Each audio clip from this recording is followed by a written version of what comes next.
Can you see my screen? Yes. Okay. Do I need? Go. Professor, Okay. do I need Right. to upload my discussion topic before we start the class? It's up to you. Okay. Probably better if you upload, right? Because they can prepare it well, right? So, Okay. but it's up to you anyway. Okay, I got it. All right. Go ahead. Okay, let's start. Today we'll discuss the hull forms. So hull forms, hull is an outer shape of a skin. So it's usually, if you have noticed so far, it's usually made to mimic the marine animals. If you see submarine, it looks like a dolphin. And also if you see, it's half of the surface of ship, below the water line, it looks like a part of a dolphin too. So that part of the physical part of the ship is called hull.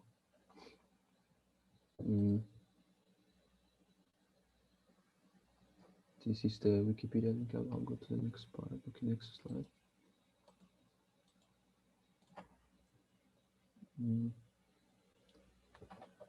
Sorry, once. This is the book we are using. And so we have so far, Professor has taught us about the topics just above hull forms, general Okay, arrangements. we cannot see your slides. Oh, really? Right. Only the Wikipedia is shown to us. Oh, sorry.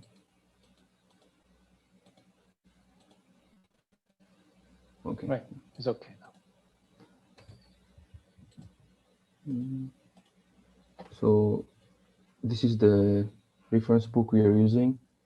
And so so far we have seen general arrangements, working areas and accommodations, and design procedures. Now we will go to hull forms.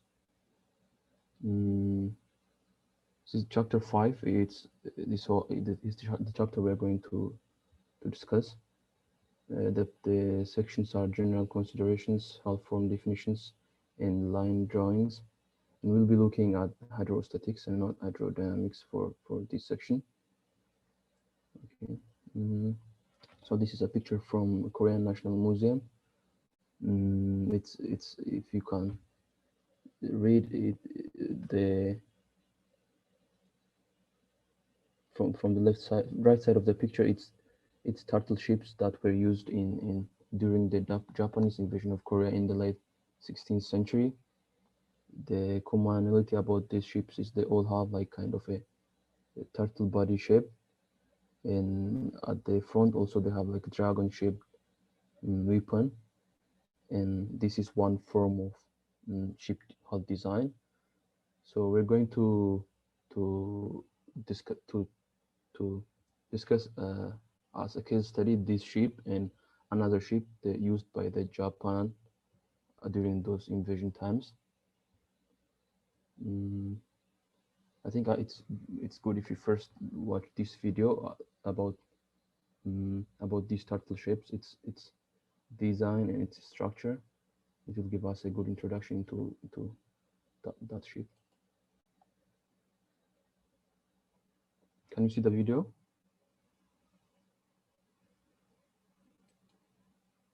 Yes. The Royal Navy during the Joseon Dynasty. The Royal Korean Navy during the Joseon Dynasty at the beginning of the 15th century created the first sketches of what would later become one of the most powerful and deadly warships of the time, the turtle ship. The turtle ship, also known You can hear the sound, right? Yes. Oh, okay. as kabukson, was used from the beginning of the 15th century until the 19th century, being of great importance during the Japanese attempts of invasion of Korea at the end of the 16th century. Let's see now the 7 curiosities of this deadly weapon of war. Number 1. The turtle ship was the first battleship in the history of mankind. However, we must not ignore the existence of historians who do not agree that these ships had an iron roof, thus not being considered as battleships. Moreover, some other historians believe that armored boats existed before the turtle ship, such as the Santa Ana Carrack of the Order of Malta in 1522. 2. These ships played a decisive role in the Japanese attempts of invasion of Korea. Without this ship, the Japanese would have won probably. 3. Although it has a turtle shell design, the turtle ship has a dragon head in the prow. 4. The dragon head was not only decoration, it was also a weapon, and very interesting by the way. Toxic fumes came out of the dragon's mouth, usually sulfide gases. Therefore, the dragon's head was a chemical weapon. Sometimes the dragon head was also used as a flamethrower. 5. The ship had a dozen cannons on each side. However, in the first years of the turtle ships, the cannons did not throw cannonballs, but arrows. These arrows were made of wood and iron type, whose mission was to create large holes in the enemy ships. Furthermore, these arrows were thrown at 320 kilometers per hour, so they were quite effective. 6. On the upper deck, there were sharp iron spikes in order to avoid boarding. These spikes were incorporated because the Japanese Navy preferred boarding in naval battles, so the existence of these large spikes frustrated the Japanese tactics. 7. There are replicas of the turtle ship in South Korea that can be visited. For example, the replica of the image is placed in Yosu. This is all for today. We wait for you in the Okay, this is a brief introduction to the turtle ship.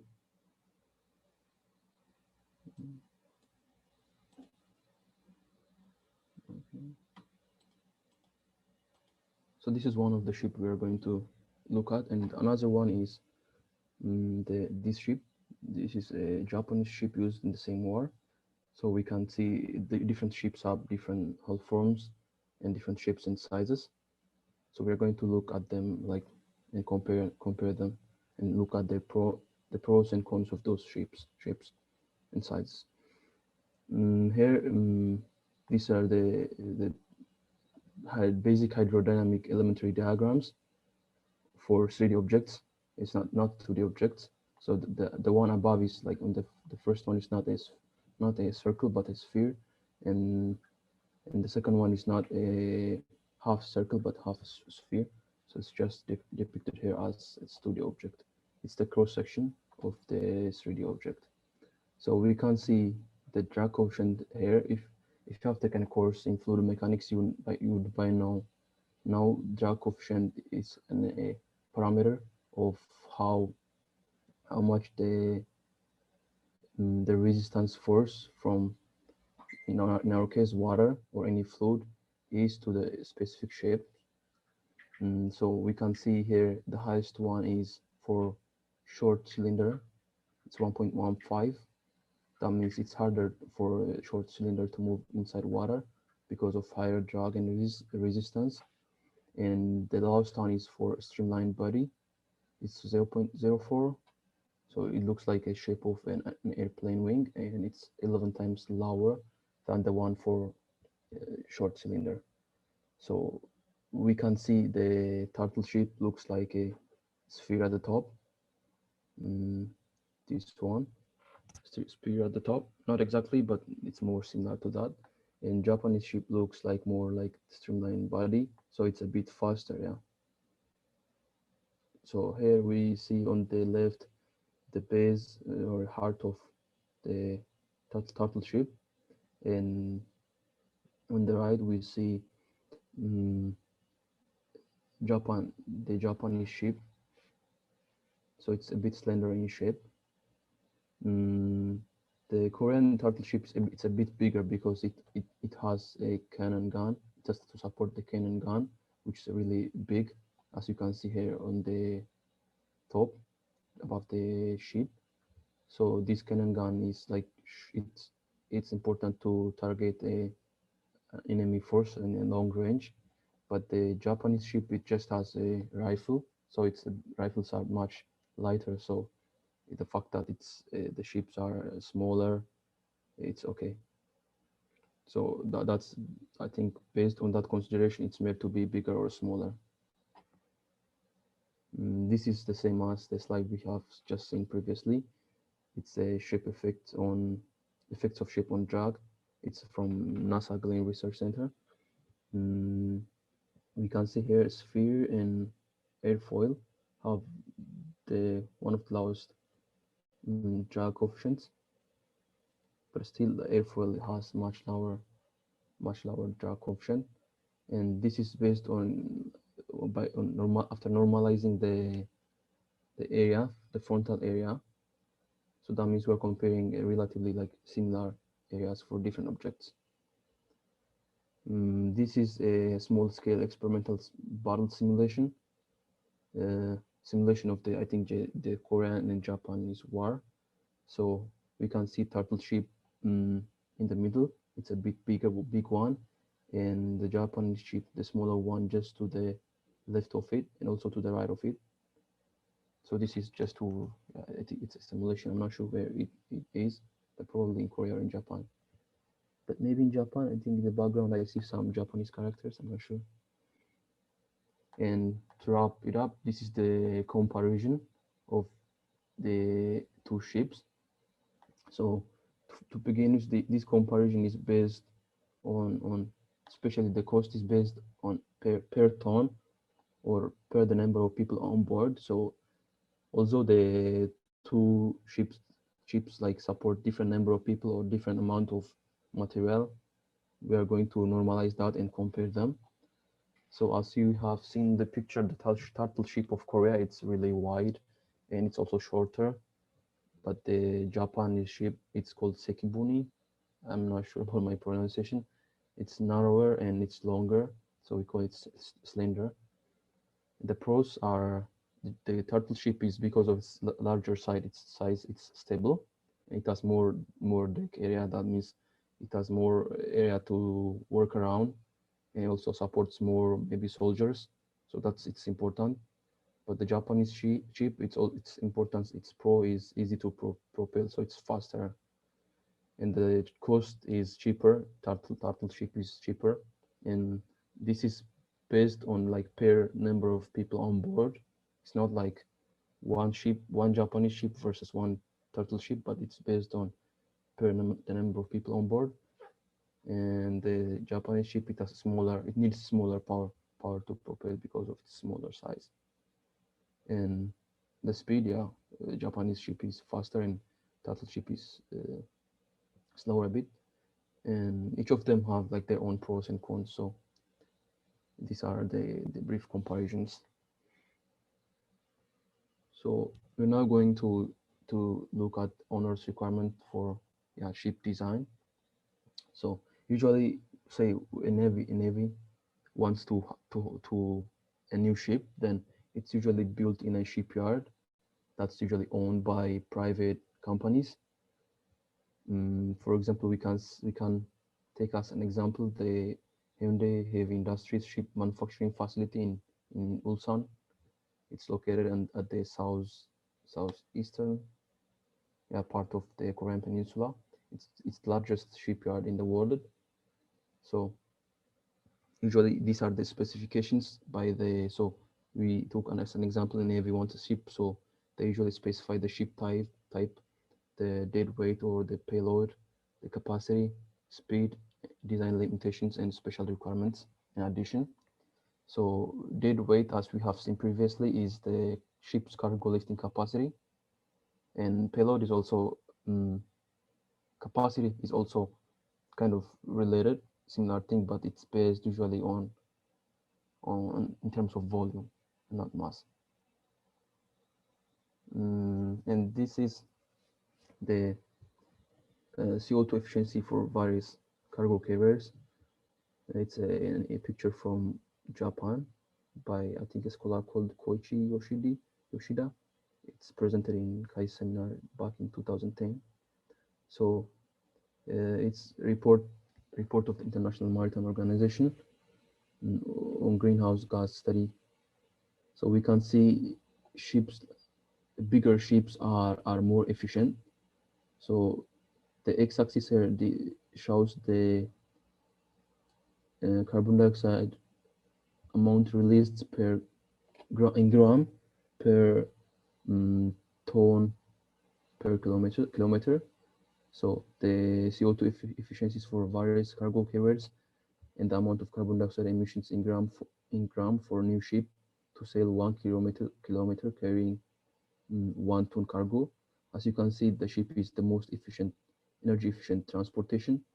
Ships are good solution in global logistics in terms of both energy efficiency and environmental protection. Therefore, it will become more important for ship designers, to design environmentally friendly ships, not just by regulation, but mainly for performance of the ship. And ship operators should operate environmentally friendly ships, not just for the company, but for taking responsibility of environmentally friendly operation. It would be necessary to discuss these things among naval architects, ship designers, builders, and operators. So we can see the smaller vehicles like the down, like the last one, with the biggest carbon dioxide release per ton per kilometer is for road vehicles.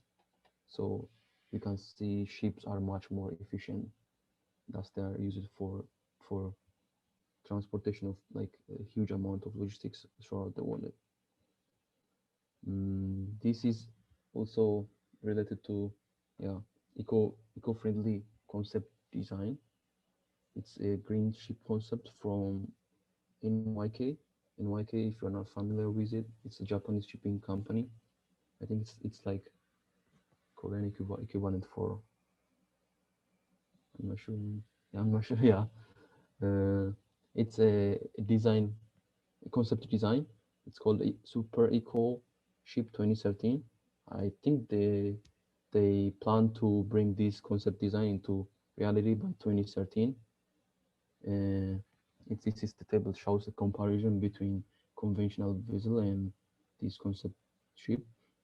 So we can see, in addition to the main difference here is, in addition to conventional vessels, the usage of renewable power. So conventional vessel doesn't use renewable power, but this concept ship uses solar and wind power, and also the main power used is not diesel engine, it's fuel cell, so it's much more eco-friendly. And also the parameters like length overall, breadth, draft are better in this NYK design concept design. Also the carbon dioxide emission is cut by like 3 times. So you can observe some green ship technologies applied to NYK Super Eco ship here. So we're coming to the next section, 23-dimensional characteristics. Then from hull form coefficients below, I think it will be covered in the next lecture. So the first measurement we are going to look at are linear measurements. These are like lateral measurement of the ship. So there are 3 measurements: LOA, LW, and LBP. LOA, as you can see, is length overall. So it's the length from the one tip of the boat to the other tip. One tip of the ship to the other tip. It's literal, not like breadth-wise, but length-wise. And LWL is similar thing, but it's along the water line. So I think it's gonna be a bit shorter. And LBP, it's a length between perpendiculars. It's a special length between AP and FP. It's helpful for shipbuilding company, classification societies, and insurance company. It's not an actual length. I think it's I found a better picture on Wikipedia for this. So we can see from here the length between perpendiculars is from this point, from rudder shaft or center of rudder head to crossing point bow and loaded water line. So this is it. Yeah.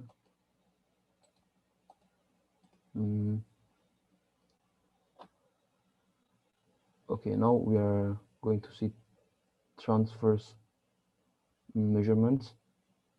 So the ones we have just seen before in this slide is literal, lengthwise. So this one is transverse. So the first one is breadth and depth. I think they are pretty self-explanatory. Breadth is the maximum breadth of ship measured like transversally, and depth is, as we have seen before, is distance from the baseline to the deck side line. And then I think draft is new, maybe. Two very similar but different types of draft. The first one is design draft. It comes from operation, weight calculations, and speed and power performance. It generally comes from hydrodynamic calculations, and it's official draft. And scantling draft, the other type, is its baseline for structural design, which is strength of material, if it's breaking or not breaking, to show that, and how many shell plate thickness should be done. And this is calculated based on, these things are calculated based on scantling draft. They are pretty similar, but yeah, and sometimes even they are the same, but sometimes they are different. So this one is a small typical Korean cargo truck from Hyundai. As you can see, there is a number, small number to the left side just above the light, something like 100 kilogram. It's the payload, cargo payload. That means up to 1,000 kilograms or 1 ton of cargo can be loaded and carried, and similar specifications exist for ships too. This one is the cross section, a mid ship section for structure. It's of a ship showing structural members. You can see different parameters like camber, tumble home, freeboard, and etc. You can see the complicated members here. You can check more if you are interested. This one, and this one is a small wooden ship. Looks like a fishing ship or something. This is a transverse frame. It's very similar to that in airplane and submarines. It's usually used to, it's like we also in human beings too. For example, we have a chest bones, rib bones, to protect the more delicate internal organs. It's like that. This one is the frame of the ship that's going to protect the things inside. The next part is weight. So there are, as we have seen before, lightweight and dead weight. Lightweight is the weight of the ship as it's just empty ship when it's just constructed in a shipyard. It's the total weight of the steel and equipments on board. Dead weight is it's cargo payload, weight of the loaded cargo at loaded draft, and in addition to that, different consumables like oil and fresh water, and operational liquids in the machinery, in the engine. All those weights together form a dead weight, and the dead weight and lightweight together overall form the displacement of the ship. That means, say, a ship carrying an oil from Saudi Arabia to Korea to the Busan port. The total weight is the displacement equal to the displacement of the water, and that is the addition of lightweight and dead weight. We can see here from the image, loaded displacement is equal to the yellow part and to this colored part, deadweight part. And the image just above the graph shows the light ship weight distribution. You can see it's a peaks around like the front. This is because of the engine and hotel infrastructures and pilot houses exist. And in the middle, it's more, it depends on the cargo weight distribution, and it varies because when you load and unload. And when we integrate this area under the curve, we get the total displacement. That means the total cargo, the total ship weight. And this is bulwark. Its block is the shape at the top and in front of the ship. So on the left one, it's vertical, as you can see. It's vertical here, and here it's a bit slanted and smooth. So there are these are two types of bulwarks. And then Kamsahamnida, thank you. This is it for today. All right, very nice. Good lecture. Thank you. I was a Any bit hurried question to to him? finish in time. Any question to him? You may raise next Thursday because of the time limit. Right? Okay. All right, good. Also, we will have a discussion session at the beginning of the Thursday schedule. Okay. So you can raise question at the time also together. All right, very nice. See you on Thursday. Okay, thank you. Bye. Bye now.